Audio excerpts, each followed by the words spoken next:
Hello and welcome to another edition of Drinking with Comics. I thought it was Dwinking with Comics. It is. I'm sorry. You're right. It's Dwinking with Comics. Yeah. I'm Elmer. I'm Sean. This is Chris. That's Mike. That's Jordan. Kirsten is running the technical side of things.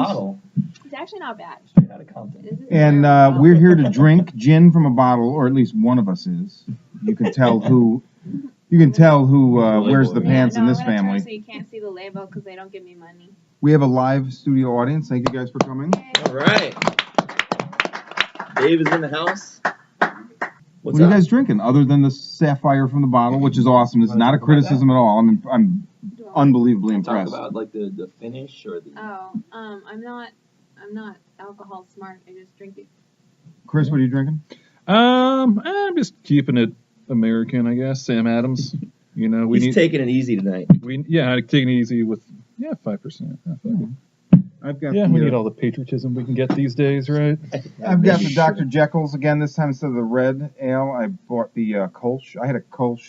It's a good summer beer. I had one when I was in Washington recently, and I was like, oh, I really like Kolsch's. And this is, like the red, very unique. So I really, really like this. Is that what's in your glass? Yeah. Okay, cool. No, this is urine, actually. Well, you're in luck because we got tons of it. So, okay. Let's talk comics. What do you want to start with? Fudd? Let's do Batman and Fudd. It's fresh in your brain. So, they went earlier. Who's read this, by the way? Batman Elmer Fudd. Have you read it, Dave? Yeah. It is surprisingly pretty brilliant.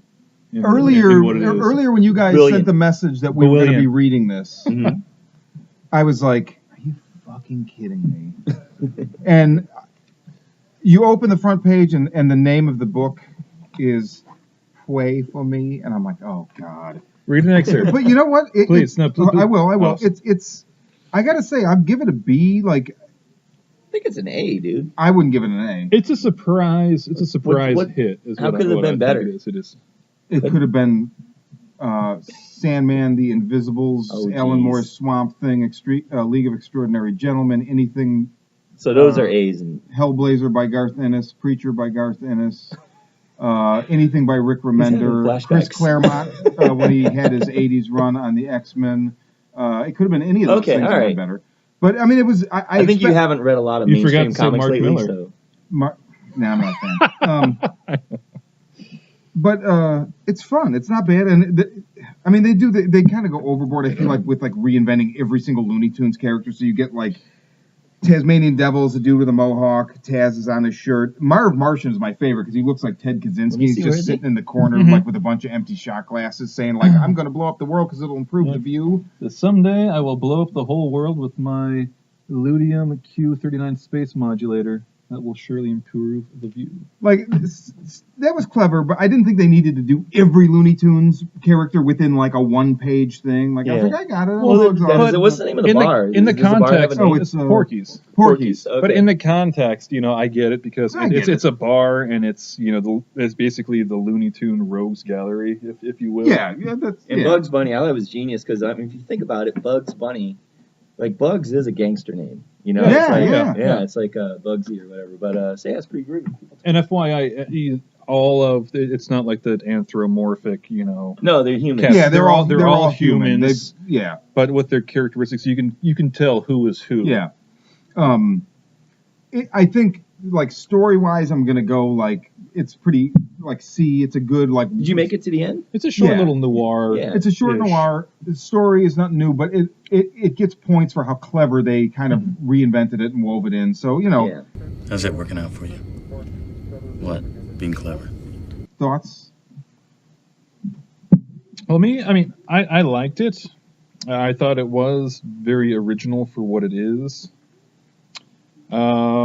I didn't really care for the ending that much, and Batman really did seem out of character in terms of his willingness to forgive. A lot of a lot of Fudd's discretions. Without spoiling things, it kind of had a Killing Joke kind of ending. I felt.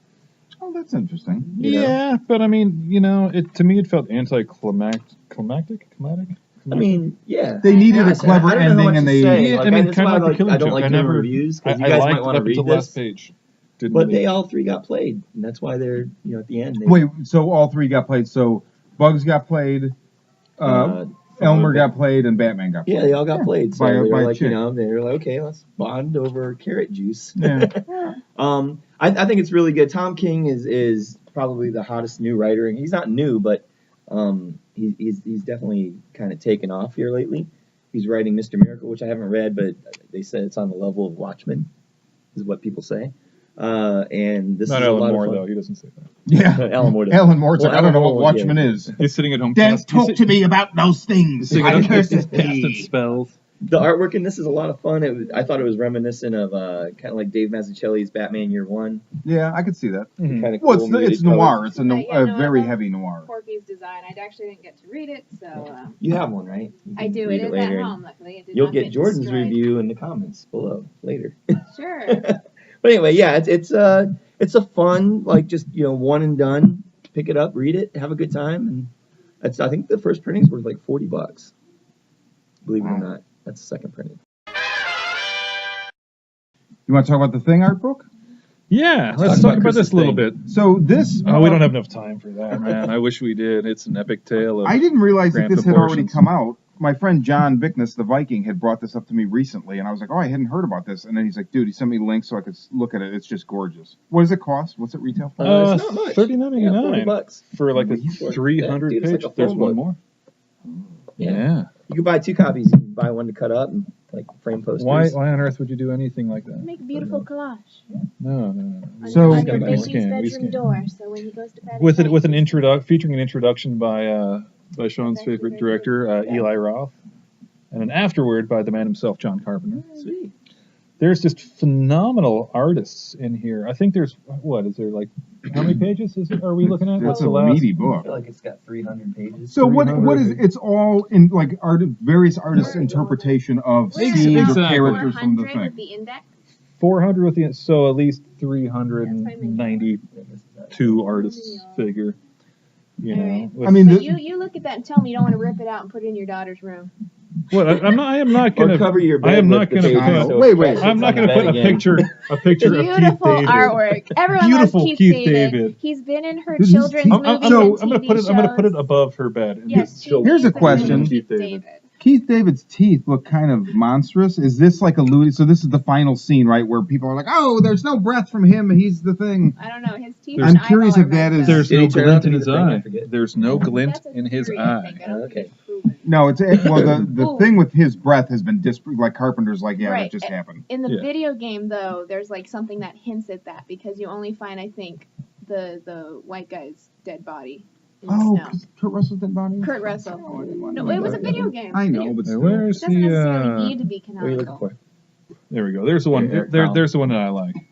That's good. Is the Eric Powell. Oh man, it's awesome. Wait, which one's Eric Powell's? Right Right there. here. Of course it Eric is. I Powell. love it. Right? I adore him. I was just talking to him about him to someone.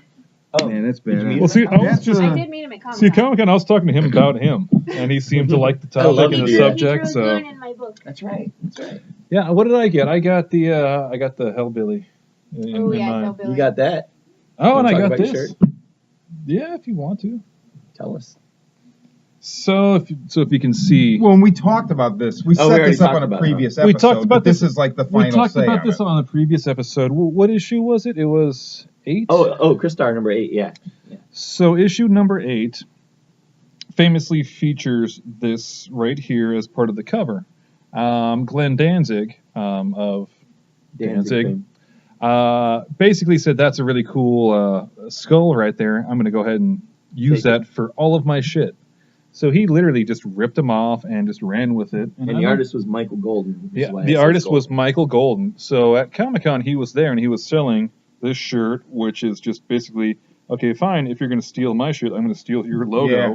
and use my the name font. instead. So, I'm curious if I'm a Danzig fan to a point. To an I mean, extent, yeah. I kind of think at this point, like, you might maybe want to think about retiring or something and stop producing your own fucking records, Glenn. Seriously, get a producer because the mixes are terrible on the last couple. But do you think?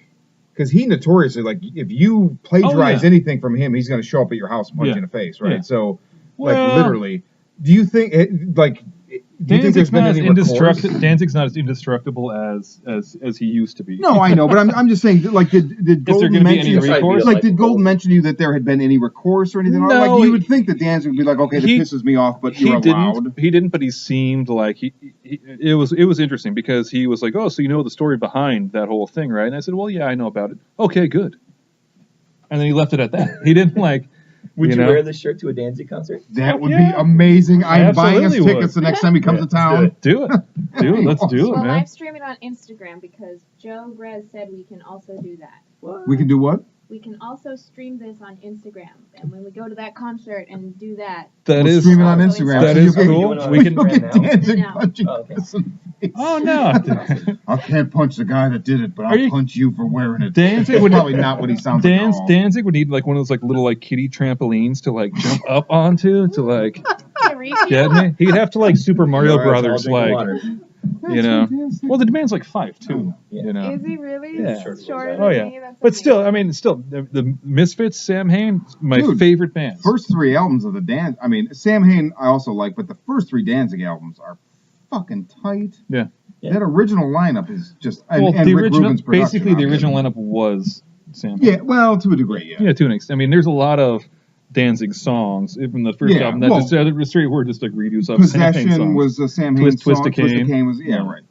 But this isn't drinking with Danzig, so we should move on. What's next? I want to talk about Waxworks Records is a kind of a niche or boutique record label that they do reprints of famous horror movie soundtracks on vinyl. And I've been a subscriber for 2 years. You pay like $200 at the beginning of the year when it goes on sale. You got like a month window, and then it is sold out. So. And see, I'm just mad that like you're just now telling me about this. I'm sorry. Well, it's getting near the end of the year, kind of. So fair enough. But so they do these like just the packaging, the vinyl, everything about it is just fantastic, right? So they announced recently they're going to get into comics, and so I bought the first issue. Did you see that? What? Oh, no. I took the comic out in hand. House of Waxworks, and this came. It was $14.95. You order it. It came with a 7-inch. That is the original music that actually scores this. So this is an anthology. So if you think of, it's almost like if you took the first 2 segments of Creep Show and then used that as a comic. It doesn't necessarily music to read by. Yeah. Essentially. Who's on that 7-inch? What's it composed by? Does it give you any info? I don't remember, right? But it's instrumental. It's very Carpenter-esque, or it has that kind of neo synth movement that like Perturbator, who I love, is kind of spearheading. I was going to bring the record. Play some of the music when you edit it. Maybe. I was going to bring the record, but I'm so afraid that it would get broke that I was like, I'll just bring the comic. Are we that bad here? No, but I mean, I tend to, but I mean, the other thing is like the first story in this, so it's 2 stories, anthology, Occult Slumber Party. There's no way I'm not buying that. Anything with that name, if you have slippers that are like, Occult Slumber Party slippers, I'm buying them. If you have a cat named Occult Slumber Party, I'm stealing it. I mean, that's pretty much the premise of that Black Mask. There's nothing.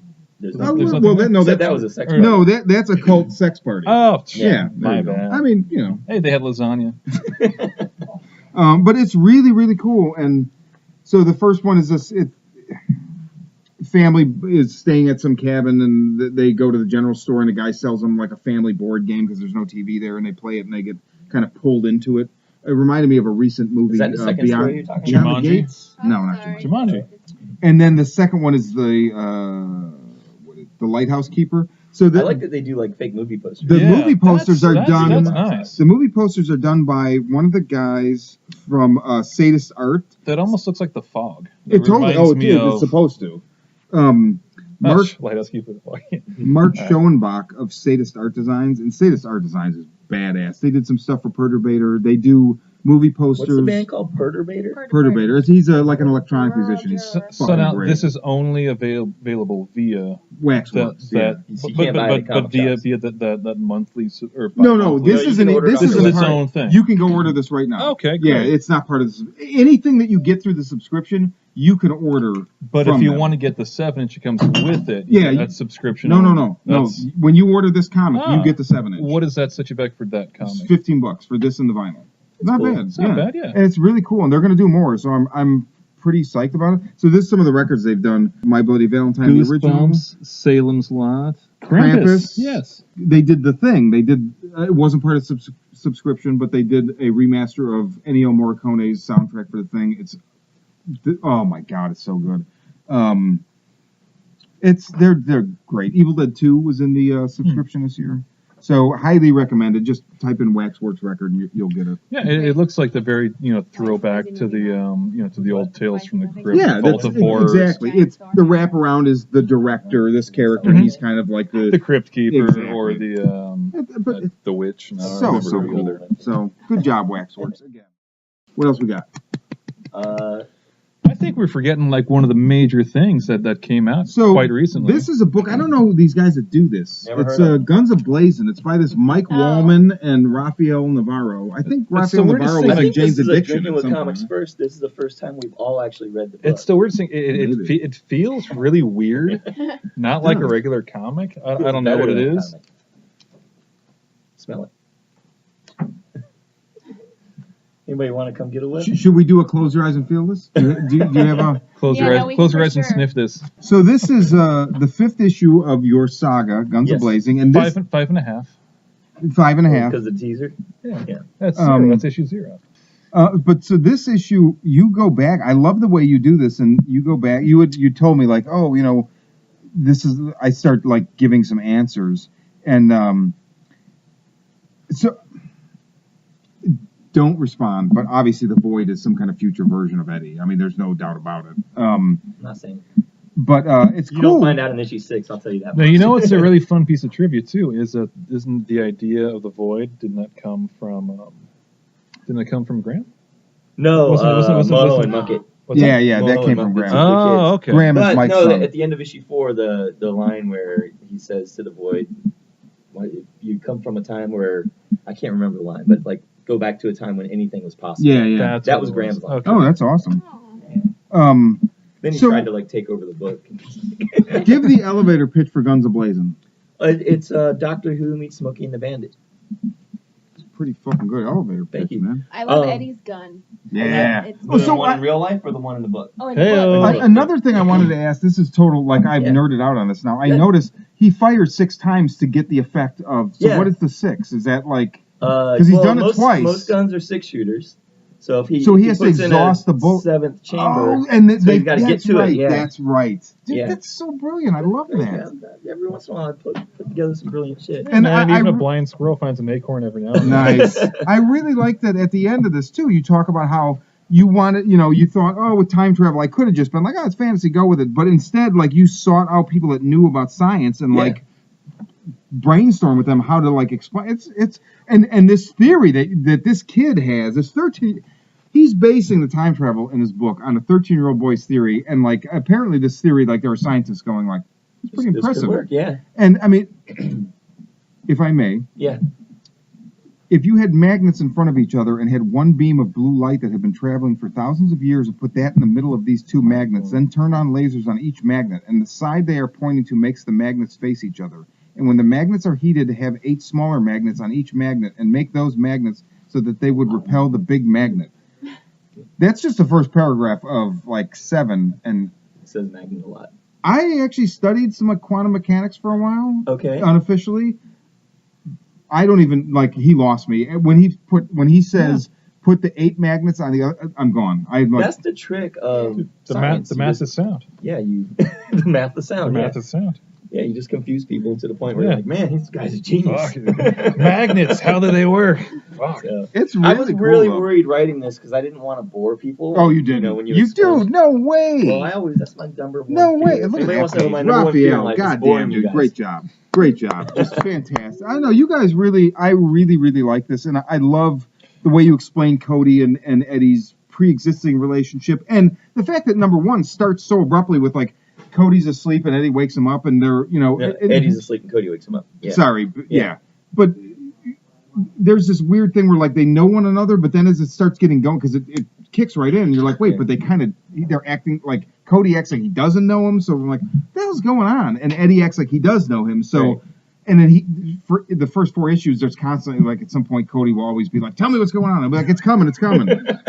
It came. Yeah, I really, really liked it. So yeah, I say we explain most stuff, but we explain pretty much everything in this issue. So in issue 6, we can go full tilt boogie. And so how many issues is this going to be? Do you know? 6. You're gonna end at 6? Yeah. Guys look so sad. Do I come back at least? Do I got to bring you back to life? Yeah. All my friends. You know what? Just like in TV, no body, no death. Okay. You don't see my body. So yeah. Just saying. Did you read it? Well, yeah. Number 5. Okay, cool. What do you think, Jordan? I liked it. I came down and got this shit like I saw you post like oh dude, box just got You were here. the first one to get a copy. I showed up, dude. I'm like, hey man. Awesome. You might want to tell him how the 5th issue came to be, though, as far as Raf's process. You mean how we got it a day before Comic-Con, or? Yeah. How he did it all in like. No, a month. we make our printer sweat. We make our letterer sweat. We make ourselves sweat. We got a little bit sooner this year than last year. Last year we had to pick it up on the way to Comic-Con. Oh my wow, God, that's I didn't know that. Dock. Flying by the seat of your pants. Yeah. So, but no, I mean we know when Comic-Con is every year, but we take our day jobs and we have all these other things we do all year long. So like around February or March we start sweating it, and but yeah, we get it out every year. I'm gonna try to get out number 6 before the end of the year. Anybody want a beer? No. So yeah. Now, Well, also done, sir. speaking of Comic-Con, this last Comic-Con, snagged one of these bad boys here. So I guess this isn't even out yet. It's right? not even out yet. So what Comic-Con was like 4 3 kids weeks walk ago, into a 2 weeks bank. Matthew Rosenberg, who was one of the 2 writers on We Can Never Go Home, which was my favorite book that year. Was it 2 years ago? That was a great book. Didn't you write Cal Exit too? No. That I'm blanking on his name right now. But we just talked about it last month. But so this book is great, and It's fantastic. it was the first 2 came pretty quickly, and then Matthew Rosenberg's father, I think, had some health issues, and so it just kind of dropped off the map. And then 3 came out, and then there was another kind of little bit hiatus. 4 came out, and I thought originally it was supposed to be 4. So I read 4, and I was like, wait a minute. It doesn't say the end or to be continued. It just ends, and I was like, okay. But it ends, and it feels like there's another one coming. Room, but I was like, and so then Chris got that me, number 5? he got me a copy of this signed by Matthew Rosenberg. Yeah. That's the Comic-Con. that inspires anger. The Comic-Con exclusive 73 of 200. It was like $200 for that, wasn't it? So I totally did. I've been waiting to read this, and now he gave it to me, and I can't bring myself to take it out of the plastic. Oh, dude, get in there. And I'm not usually like that. Oh, you should, dude. I already read that exact one right there like 5 times. Well, you might as well. You might as well now. I'm not usually like that, but I didn't read my copy, but I read your copy of nice. It meant a lot to me that you got, so thank you. Of course, man. Well, originally you're the one who turned me on to 4 Kids Walk Into a Bank. So, as luck would have it, they had the Black Mask booth directly across from the Guns of Blazin booth. So naturally, I tripped over there and spoke with them a little bit. Last issue, we talked about, Cal Exit and a few other Black Mask books. So I was rapping with them for a little bit, and I glanced over, and I'm like, oh shit, issue 5. Is that even out yet? And of course, no, it's not. It's going to be coming out soon. So right now we just have this exclusive one. I'm like, oh, I'll take 2. How many copies did they do? 200. 200. It's a great book. So at Comic-Con, I my friend Karen from Manila hung out with us. She brought us a bottle of rum. That was really sweet of her. More? This is not more rum. I'm sorry, Jordan. Don't cross the streams. Rum and gin. No, I know, but that. it was really good. Yeah, it was. Let me see. She she gave that to us. No. Wednesday, right? And then she came back Thursday. I just gotta keep. I just got to keep an eye on you, Jordan. So now make another mark that says Danger Zone, and if she hits that, we'll put in the Glenn Fry song. Well, no, we won't. It sucks, but I'm just okay. We all want to go to the Danger Zone, don't we? Oh. Or are we supposed to avoid the Danger Zone? I don't know the highway to the Danger Zone. Yeah, I don't know the point of K-Log's song, if it's a warning or a map. Wait, Kellogg's now does K-Log. I love that shit. Is that his nickname? K-Log? I mean, that's how he refers to himself. Does oh, wait a minute. Wait. Is K-Log like the 2017 version of Kenny Loggins? That's how you say it? Yeah. K-Log. Look, I'm living in the apocalypse. So basically, I'm gonna hit Danger Zone, and then I'm just gonna hit Footloose because that's a little bit. You kind of break it up a little bit. I came in here. I had just rewatched the first 2 Hellraisers for the first time in a while on Netflix, and remembered how much I absolutely love them. Yeah. That's a series that went straight in the shitter with 3, man. No, 4. Really? 3 I haven't seen since back in the day. Bloodlines. I've never I like seen Bloodlines. anything since. Anything after 3 I've never seen. Yeah. I've heard the one that Scott Derrickson does is good. I don't know what the name of it is. Is that Bloodlines? The one? Maybe. Bloodlines was great because it felt more like it was like an anthology. You know, Okay. It was basically like 3 stories. It was like 3 short stories really? taking place in the past, present day, and then the far future. Oh, Interesting. cool. I mean, to the point where like it followed the family of the original inventor of the puzzle box, I can never say his the name. French, Yeah, Le Marchand French. or whatever.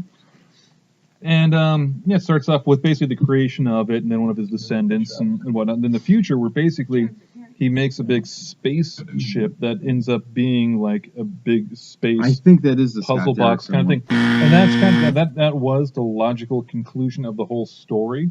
And then they kept going from there. And Well- it's like, when it went from there, everything else takes place before that. So it's The problem with the series is Dimension has it, and what they do is, there's the in perpetuity thing where it's like if you don't make a movie within this time frame, you lose the rights. So every time it's going to run up, they're like, oh, we're going to lose it. Make something. So like the last one, you mean like Spider-Man and Fantastic yeah, Four? basically. And, But so in the late '80s when Hellraiser became kind of a thing, quick trivia: John Constantine's original book by Jamie Delano, Hellblazer, was originally going to be called Hellraiser, and then the movie came out, and they were like, "Oh shit! Well, we'll just Blazer, Hellblazer." So Marvel's Epic Comics line started doing these anthologies based on Hellraiser because you can work a lot within the Hellraiser concept and get short stories or whatever. And They did a bunch of them, too. they're great. I mean, when did I this really come like out? them. Because this looks like he pulled it from the vaults. Well, and especially because it's the prestige format, which has disappeared, by and large. Okay.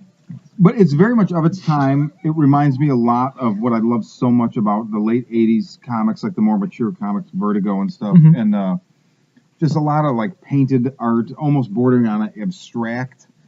You want a little trivia about that series? It almost looks very like Arkham Asylum. Yeah, it's very similar. There was a thing then, The right? Wachowski brothers, back when they were brothers, worked on this book. They did several issues, and that's where they met Steve Scroce or Scroach or whatever it is, who storyboarded Matrix. Okay. So there you go. They came from comics. I'll be sure to sell those issues back to you. And they also wrote a series because they remember they did like a line. Yeah, it was Frankenstein something. Was it? Yeah, it was. No, that was later. No, this is like back in the 80s. Oh, okay, It was, okay. I can't remember what it was, but some comic they did with Steve Scroce.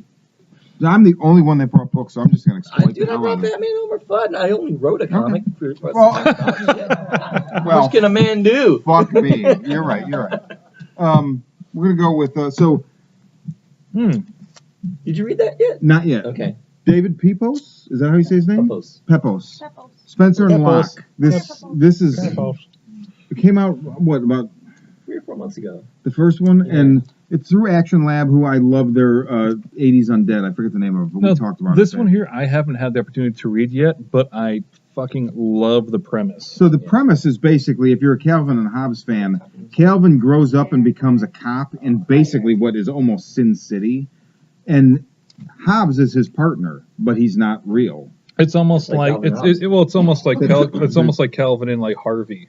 If you Yeah, remember the old Harvey, Oh, yeah. absolutely. Jimmy Stewart. Harvey. But it looks amazing. I keep tripping off how much he looks like Dale Cooper there. Holy shit! Maybe that's because my entire existence revolves No. around Twin Peaks at this point, but I mean, it looks- That is straight up it's Kyle MacLachlan. with red hair. Yeah, Yeah. which is probably from the lighting. But No, that's but it's great art. The artist that's is that's Kyle MacLachlan. That's what that nice. is. George Santiago Jr. I mean, some of these frames in here is straight up like Calvin Hobbes. it's Calvin. So it flashes back to the child, and it looks Please very don't much. sue. Really messed up. Please don't sue. But and this just got optioned, right? Yeah, it did. I was the one who introduced it to the producer that optioned it. Congratulations, and I believe our next episode, David He will said be he would here. come on, yeah. So looking forward to that. He's a really nice guy, and Smart. all the Super best. smart. So last, I'll talk about Alterna Comics, which we talked about last time with Croak, which number 2 came out. Did it? Yeah. They're bringing newsprint back, and it's Still only $1.50. oh Let my me smell that. god. Still only $1.50. Yep. Yes, still $1.50. Isn't it? It's just, god damn, it takes me back. So Trespasser is another Alterna Comics book, and I don't know. Passing a doobie. Yeah, it is. Man. Hide it. Don't divide it. Hide it. What is it now? Quit bogarting it. I don't know where it's going, but it was a really, really cool story. But you sure know where it's been. It's a White Snake reference. What have I told you about White Snake? Only you would drop a White Snake reference. That's in your head now, isn't it? What's Not White at all. Snake? That's the music mommies and daddies listen to. You know what? Dude? I'm gonna sing you the James Cameron song, and that's gonna be stuck in your head. That's why you're We'll get there. We'll get there. Don, you win. They'll hear You it. win the night. I already got it in his head earlier. So Trespasser from Alterna Comics, they're bringing newsprint back, and their comics are $1.50. And we talked about Croak last month when we did last issue. This is great. It's like this father and daughter live out in this like the woods kind of, and I believe there's like kind of an allusion to the idea that maybe there's been some kind of an apocalyptic event, but they find a Martian on their land. Do they actually say Martian? No, but it's one of the one of the Greys, and he's stuck in a bear trap, and the father brings him in, and they tie him up, and they nurse him back to health, and then. So he's the trespasser. I don't want to give anything away. So it's one of the 4-issue limited series. They fucking eat him. They eat the Martian? Yeah, like the girl goes to bed, and the dad's like, he realizes that this thing is probably not there for good reasons. So then it cuts, and the next morning he's feeding the daughter. She's like, it tastes weird. He's like, it's okay, and it's the Martian, and then it ends, and I don't know where it's going. So we're gonna and Statler's in the audience tonight. we're gonna cut it, but before we do, we have a question from the audience at home. Audience at home. So this is what's your friend's name? Solomon. What's his favorite color? Blue. Living color. No, green. There you go. That's good money. Who would win? That was nice. Oh, go ahead. Who would win when Thor uses his hammer and without his hammer and why? I'm going to tell you right now. Wait. I'm gonna on a bridge. Hold on. I'm going to defer to you on this, so you're going to actually come up and take my place. Ooh. I can't answer this. All right. Who would win when Thor uses his hammer and without his hammer and why? Can the Hulk beat Thor when Thor is using his hammer and explain why? Can Thor beat the Hulk without his hammer and explain why? I think that's the exact same question phrased 3 or 4 different ways. And why? Because I think he didn't want us to say blah blah blah at the end. Yeah. Maybe. I don't think he wanted a simple answer. He wants a I know you will do a better job. Okay, so you got to pregame a little. I'm good. Who? My liver. Danzig? Danzig has now become Thor's hammer. Golden. Yeah. Hold on. I'll do this really fast. No. For you, because I know you're about to say Grab a seat. So do this real quick. Ladies and gentlemen, Dave. For those Yes. at home. The Reverend Dave. Reverend Dave, for those at home. The Reverend. Okay. Really quick and simple. As Marvel defines it, without his hammer, he'll probably lose to someone like the Hulk. Marvel puts a lot of power into the hammer. But with the hammer, spoken to many legends, including Michael Golden, who has drawn the Hulk, drawn many people, Thor would whip the living shit out of the Hulk any day. Beep. But that's technique versus brute strength. Exactly.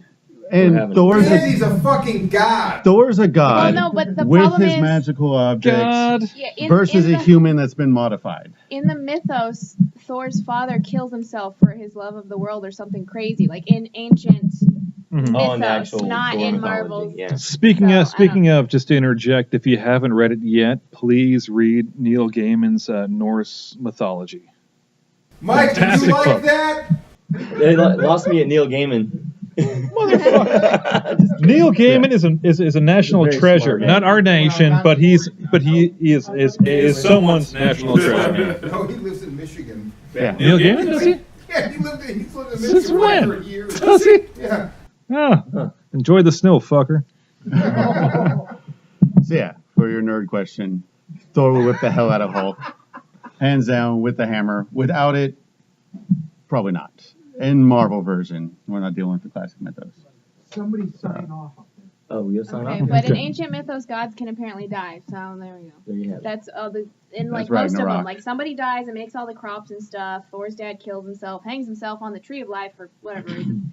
Tree of life. Anyway, Hey man, they've all been gone probably. for a long time anyway. Yeah, but Hey. we still have Thursday. Thank you, Thor. And Wednesday, Thursday. Wednesday was Was- Wednesday. Odin's Day. Oh, Is it really? Yes, it And is. Odin, there we go. His name's Odin. Odin hung himself on the tree of life. And what's Friday for? Fridays Gotta for get down fucking on Friday. Fridays for Thank fucking God it's Fridays for Friday, drinking, buddy. Drinking with comics. That's Drinking us. with comics. That's you. That's a wrap.